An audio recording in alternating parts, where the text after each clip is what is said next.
Everyone was waiting for her to come out in her wedding dress, but no one expected. She had disappeared.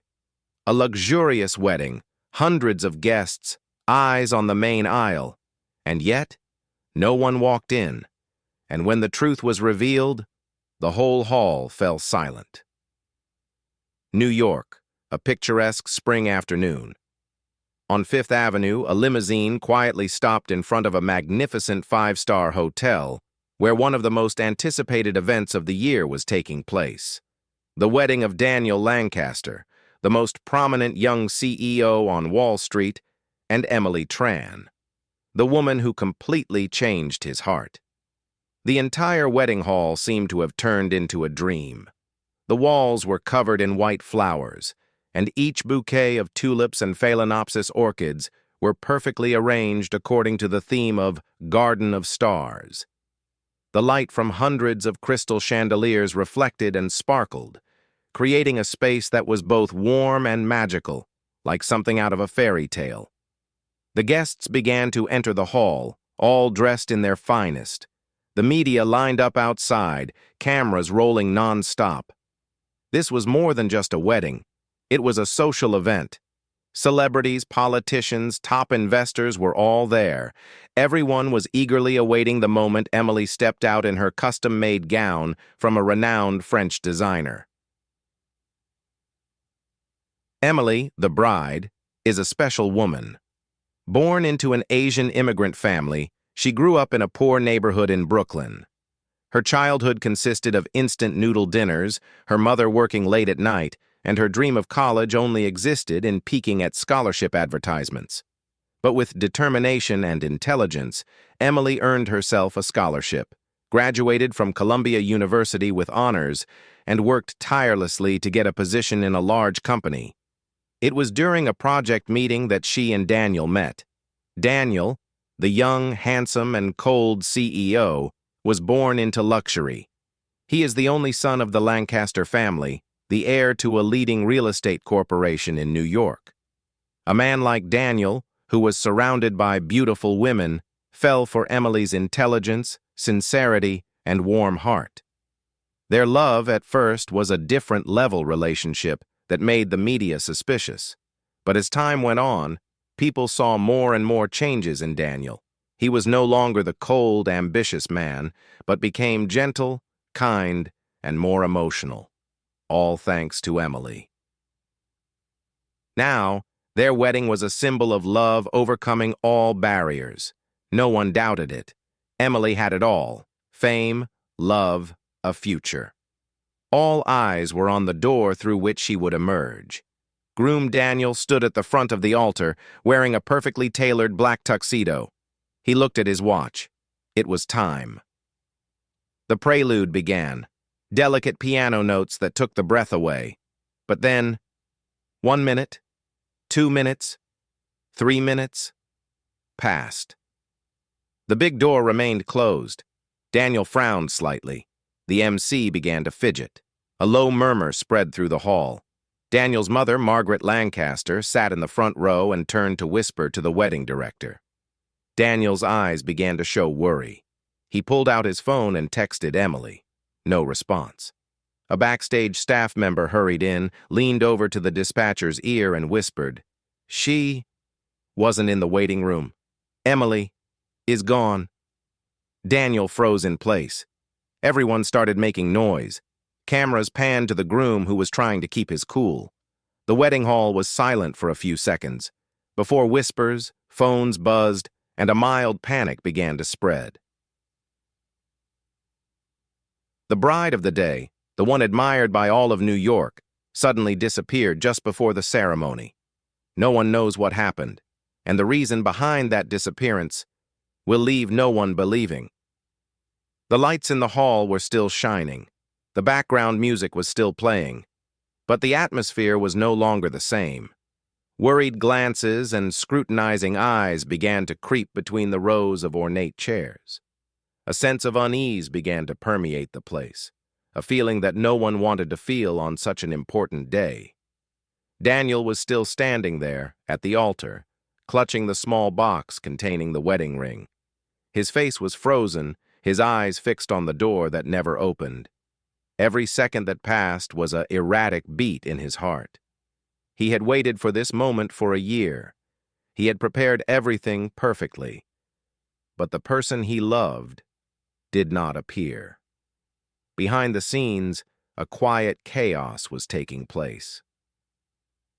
15 minutes before the ceremony, Emily, who was supposed to be sitting in front of the mirror getting her makeup done one last time, suddenly disappeared. Her gorgeous wedding dress was still on the hanger. Her phone was left on the table, along with the small blue notebook that Emily had carried with her for years. There were no letters, no messages, no signs of resistance or hesitation. She was just not there. The event manager paled and immediately called the hotel staff to check the entire area. Security cameras were turned on in the control room. Every frame was scanned. Elevators, hallways, emergency exits. Everything was thoroughly checked. And then, in a corner hidden from the third-floor camera, they saw Emily, in a simple beige casual outfit, wearing a baseball cap, pulling a small suitcase, walking quickly through the employee side door. No one went with her. She wasn't forced. No one chased her. Everything showed it was her own decision. "No way," Daniel almost whispered when the hotel manager came to break the news. He stared at the other person as if waiting for a retort. But there was no retort. Emily had left the hotel, and no one knew where she was. His whole body seemed to collapse from the inside. His breathing was labored. His pulse was racing. He tried to calm himself down so he wouldn't scream in public. The wedding, the woman he loved, it was all like a broken dream. Across the hall, Daniel's mother, Margaret Lancaster, was furious. Dressed in an expensive evening gown, she marched towards the podium, her face filled with anger and indignation. "This is a public disgrace. That girl planned it all along. She not only abandoned my son, she embarrassed the whole family in front of the media," she almost screamed, in front of those who tried to calm her down. She didn't like Emily from the start. An ordinary girl from a poor neighborhood, without social status or connections. Even though Emily had proven her ability and character in Margaret's eyes, that wasn't enough. Now, Emily's sudden disappearance was like a slap in the face to her pride. Reporters began to sense something was amiss. Some left the lobby, trying to contact hotel staff to find out. One tabloid, known for its speed and brazenness, posted the first story on social media. "Runaway bride shocks the city. Emily Tran, CEO Daniel Lancaster's fiancée, has disappeared before their multi-million-dollar wedding. Shocking news is shaking New York." Within minutes, the post received thousands of shares. Comments poured in at an unbelievable rate. "This is crazy. She was kidnapped? Or did the bride discover some secret right before the ceremony? A media stunt?" Social media was abuzz. Journalists flocked to the hotel. Cameras were quickly brought out, pointed at the entrance. But all in vain. Emily was no longer there. Daniel didn't remember how long he sat in the cold backstage room. All sound seemed to disappear, only the slow, heavy beating of his heart remained, like each hammer blow. He had faced hundreds of big and small deals, knew how to negotiate, handle crises, and read every frown of his opponent. But now, facing the disappearance of the woman he loved, Daniel was completely helpless. The light in the dressing room was soft, reflecting off the white fabric of the unworn wedding dress. Everything was intact, as if Emily had just stepped out for a moment. But in Daniel's heart, he knew she wasn't coming back. He walked slowly to the dressing table. On the table, among the powder, lipstick, and small comb that Emily used, was a blue notebook.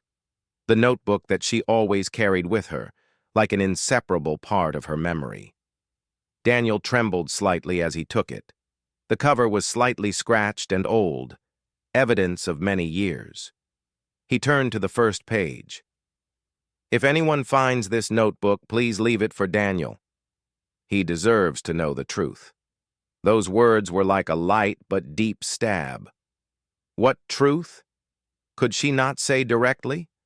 Why did she have to leave it behind on the wedding day? He tried to open the book, but it was password locked. It wasn't her birthday, nor their anniversary. Daniel tried a few more familiar numbers, but to no avail. Disappointment rose little by little. Then his eyes passed over the vanity mirror. A small piece of paper was revealed under the velvet curtain. Daniel approached, bent down to pick it up. It was a handwritten letter, carefully folded, no seal, only his name written in familiar handwriting. Daniel. His hands clenched, his heart pounding. He sat down on the small chair by the window, his hands trembling slightly as he opened each line of text.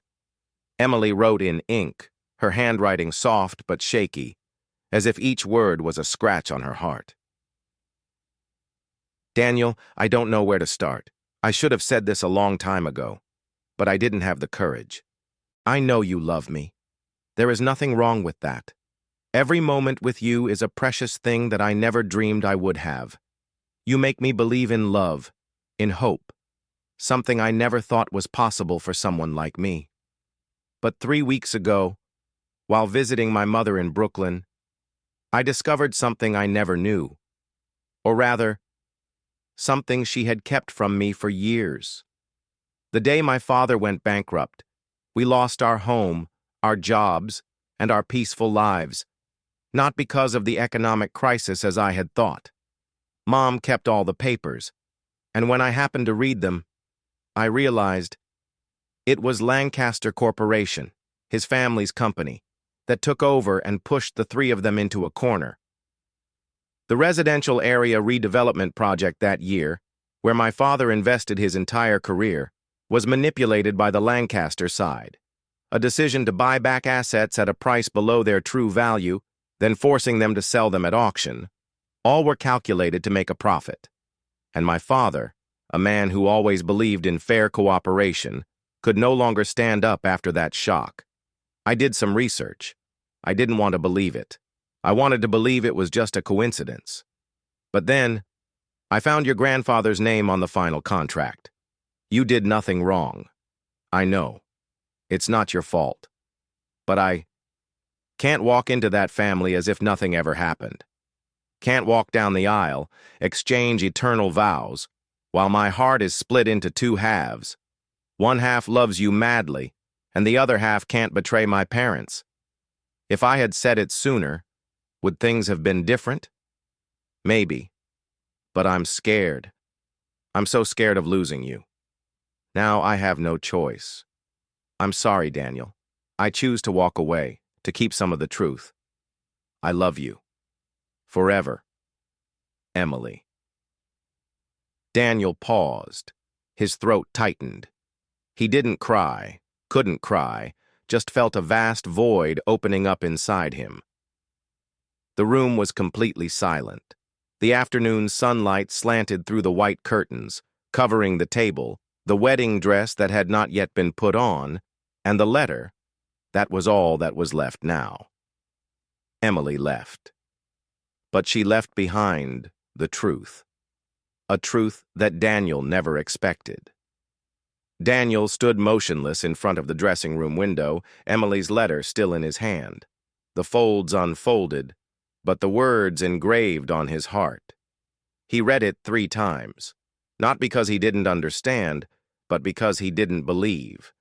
His father, his grandfather, the corporation he had worked for his whole life, had once destroyed the dream of the girl he loved. Daniel has always been proud of his family, not just because of their wealth or fame, but because he believes they are people who know how to create value. Lancaster Group is more than a company. It is a legacy. It is a symbol of recovery from crisis.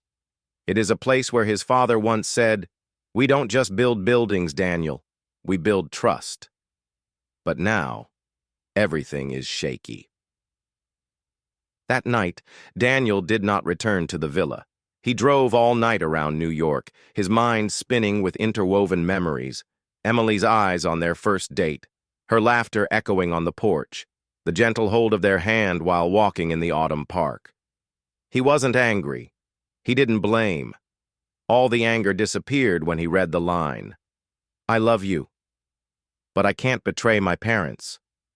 Daniel understood. Love cannot be built on denying the past.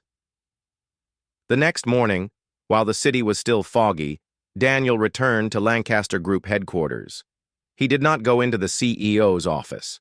He went straight to the archives floor, where few people went. The old archives, the smell of paper and time, mingled together like a quiet atmosphere of the untold past. He asked his staff to find all documents related to the Brooklyn Residential Revitalization Project in 1998, the same year Emily said her family went bankrupt. Through hours of flipping through papers, signatures, emails, contracts, handwritten notes in red ink, Daniel gradually saw a truth he had never known.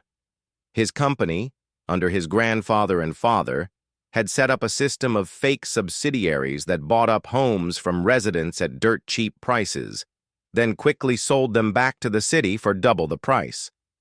They called it asset optimization, but it was actually coercion. In particular, one of their targets was the neighborhood where Emily's father had put all his money.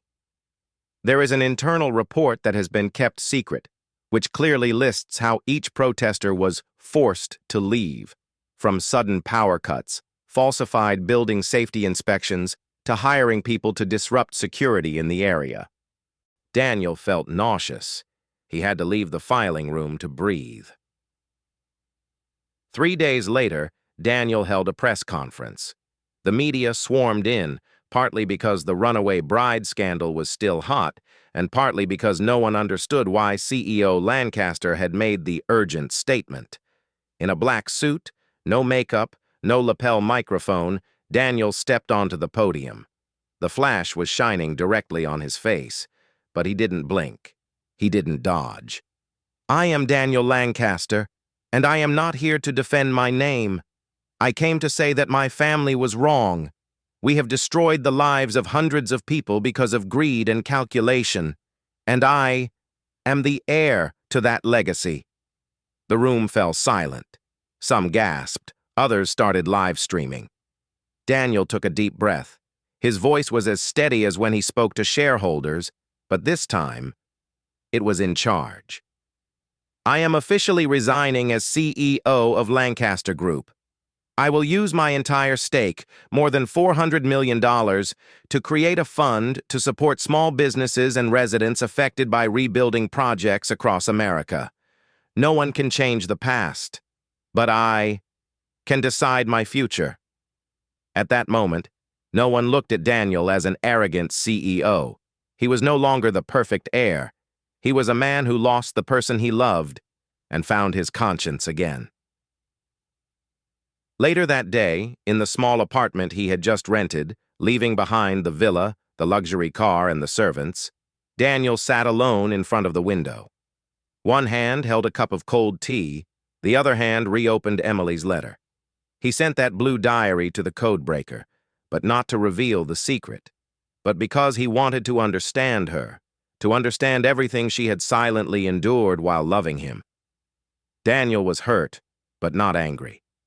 He secretly investigates the company's past and discovers the truth is worse than Emily knew.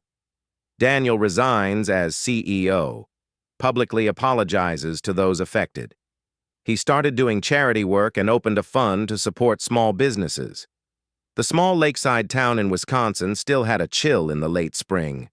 The rows of modest red brick houses, the used bookstore, the coffee shops with strange names like the Rusty Spoon or Whisper and Bean, all had a peacefulness that was unfamiliar to Daniel Lancaster.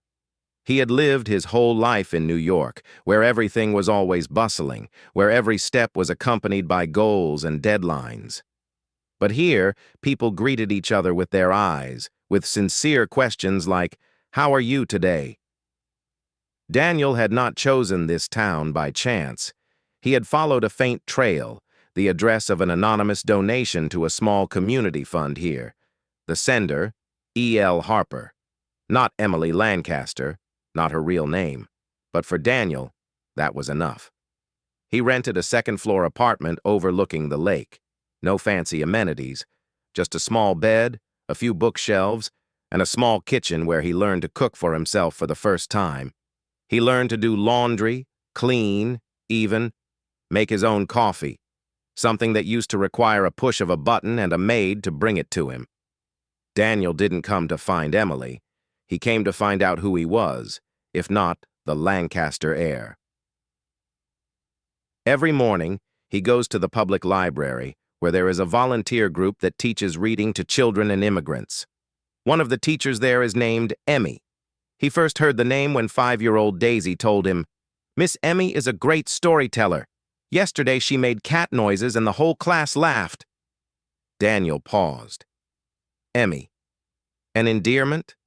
Perhaps? But he didn't ask. He didn't look. He just went to the library every day, hoping to run into her by chance. 2 weeks passed. One rainy afternoon, he saw a woman in a wool cap and an olive-colored coat, riding a bicycle out of the library. The wind blew a few strands of brown hair with red streaks. She walked quickly, her head bowed, but Daniel recognized the figure. It's Emily. He didn't run. He didn't call. He just stood there watching her turn the corner on her bike. His heart was pounding like the first time he'd seen her at that summer party, in her simple blue dress and her smile that lit up the room. That night, Daniel wrote a letter, not to beg for her to come back, not to explain or complain, just a few sincere lines.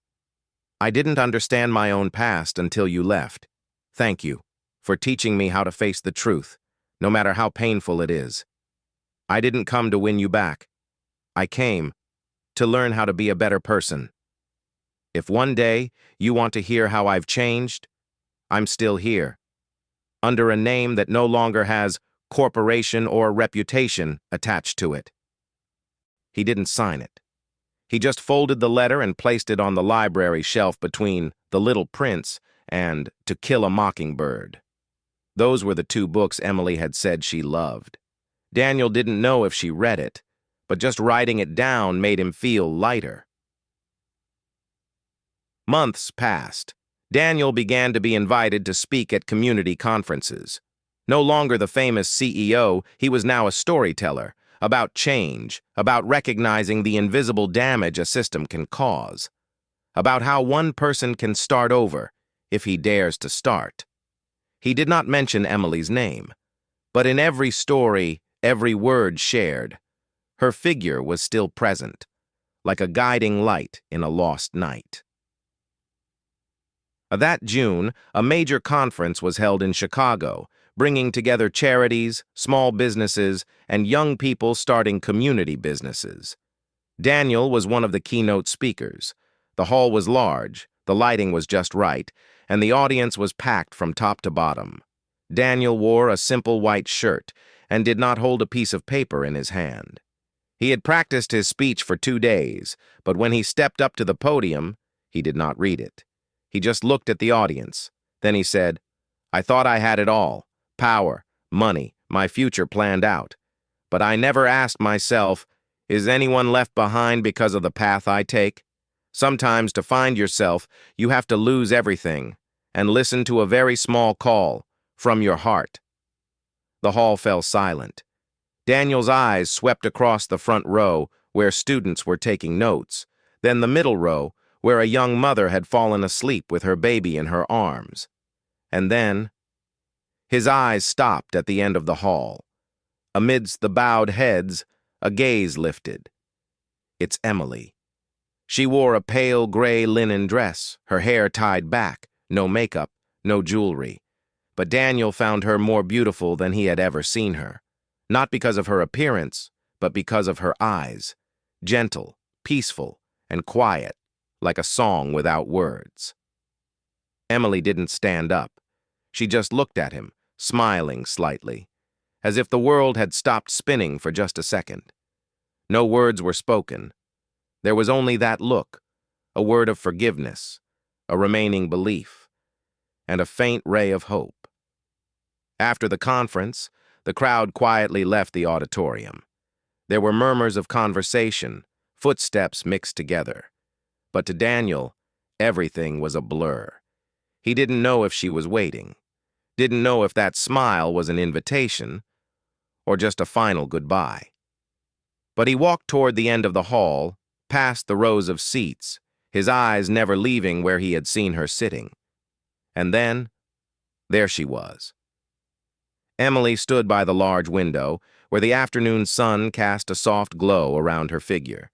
She held a paper cup of coffee in her hand, still warm, still waiting. Daniel paused, said nothing. He didn't know how to start. "I miss you. I'm sorry." Or, "Are you okay?" But it was Emily who broke the silence. Her voice was soft, a little shaky, but steady. "You still don't know how to make coffee, do you?" "The coffee here is terrible." Daniel laughed, a light, airy laugh. He nodded. "You're still as bad at making coffee as ever, but you've learned to wash your glasses." They both laughed, as if there had never been tears, as if there had never been an unfinished wedding, as if there had never been long nights spent together on opposite ends of the city, silent and missing each other. Emily looked at him, her eyes serious. No blame, just a sincere question. "Why are you here?" "Really?" Daniel took a deep breath. No longer the confident CEO, just a man standing before the woman he loved, completely honest for the first time. "I came to understand why you left, and then I realized I didn't just lose you. I also lost myself a long time ago." Emily was silent. A light breeze blew a strand of hair across her cheek. Daniel reached out, then paused, waiting for her to nod. She said nothing, but tilted her head slightly, allowing his hand to touch her. A small touch, but enough to make both of their hearts burst. Daniel and Emily walked out of the convention center together. No holding hands, no hugging, but their steps were in sync. The yellow minibus of the city bus passed by. The children on it waved at them. Emily waved back. Daniel smiled. Sunset spread over the streets of Chicago. No one knows what will happen next. Will they get back together, start a new chapter, or will two old friends simply forgive each other? But in their eyes, there was peace. Thank you for following the story. If you love emotional and surprising stories like this, don't forget to subscribe so you don't miss the next journey. See you in the next video. Love.